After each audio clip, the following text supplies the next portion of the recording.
Kamusta mga balibulista?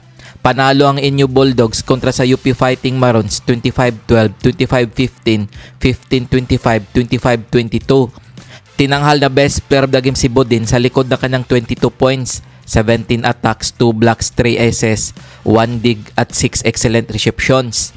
Nagtala si Arengo ng 16 points, Orjales 14 points, Tagibulos 9 points, Mokaba 8 points, Diaw 4 points, Bodin 22 points.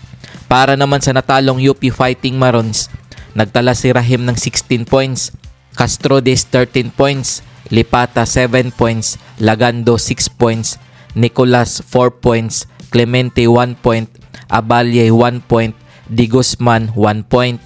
Kung bago ka pa lamang sa channel na to, mag-like na at subscribe.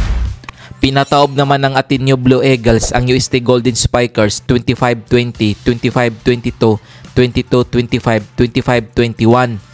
Tinanghal na best player of the game si Amil Pasinio sa likod na kanang 17 points, 14 attacks, 2 blocks, 1 ace at 1 excellent dig.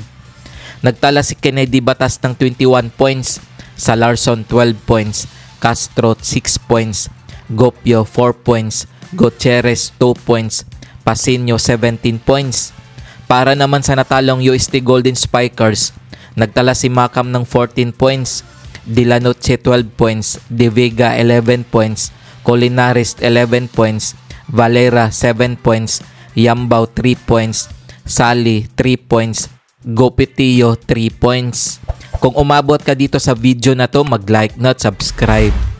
Para naman sa Women's Division, winalis ng UST Golden Tigresses ang UP Lady Marons 25-13, 25-23, 25-22. Tinanghal na best player of the game si Alyssa Solomon sa likod na kanang 16 points, 13 attacks at 3 blocks. Nagtala si Belen ng 17 points, Alinsog 11 points, Pangilinan 5 points, Mata 4 points, Maaya 2 points, Mars 2 points, Lamina 1 point, Paniki 1 point. Para naman sa natalong UP Lady Marons, Doring 11 points, Olango 10 points, Monares 8 points, Haboneta 6 points, Bansel 5 points, Mangilimutan 1 point, Silis 1 point, De Leon 1 point. Tinambakan naman ng UST Golden Tigresses ang Ateneo Blue Eagles 25-20, 25-23, 25-21. Tinanghal na best player of the game si Angeline Puyo sa likod ng kanang 19 points, 16 attacks, 2 blocks, 1 ace, 4 digs at 6 excellent receptions. Nagtala si Horado ng 14 points, Abo 13 points, Altia 4 points, Plaza 4 points, Hilongo 3 points, Carvalho 2 points, Pipito 1 point. Para naman sa natalong Ateneo Lady Eagles, Minor 13 points, Di Guzman 11 points, Montoro 7 points, Sulit 6 points, Pasha 3 points, Chuatico 3 points, Buena 1 point. Kung umabot ka dito sa bahagi ng video na to, mag-like na at subscribe. Heto ang team standings ng Men's Division as of March 9, 2025. FEU Tamaraw 6 wins 0 loss 18 points. Enyo Bulldogs 4 wins 1 loss 12 points. UST Golden Spikers 4 wins 2 losses 12 points. Del Esu Green Spikers 3 wins 2 losses 9 points.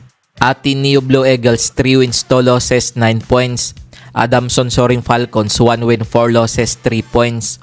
UP Fighting Marons 1 win 5 losses 2 points. UE Red Warriors 0 win 6 losses 1 point. Heto naman ang team standings ng Women's Division as of March 9, 2025.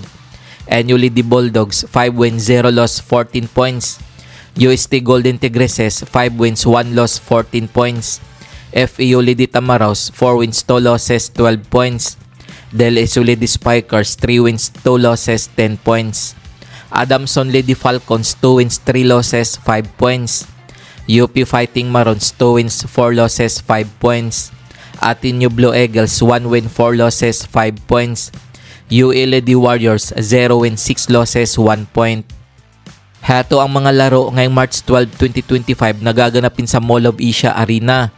Para sa Men's Division, maglalaban ng Adamson Soaring Falcons at Enyo Bulldogs alas 9 ng umaga. Maghaharap naman ang Del Esu Green Spikers at Ateneo Blue Eagles alas 11 ng umaga. Para naman sa Women's Division, magtutos ang Adamson Lady Falcons at inyo Lady Bulldogs alauna ng hapon. Maghaharap naman ang DLSU Lady Spikers at atinyo Lady Eagles alas 3 ng hapon. Kung nagustuhan mo ang video na to, mag-like na at subscribe.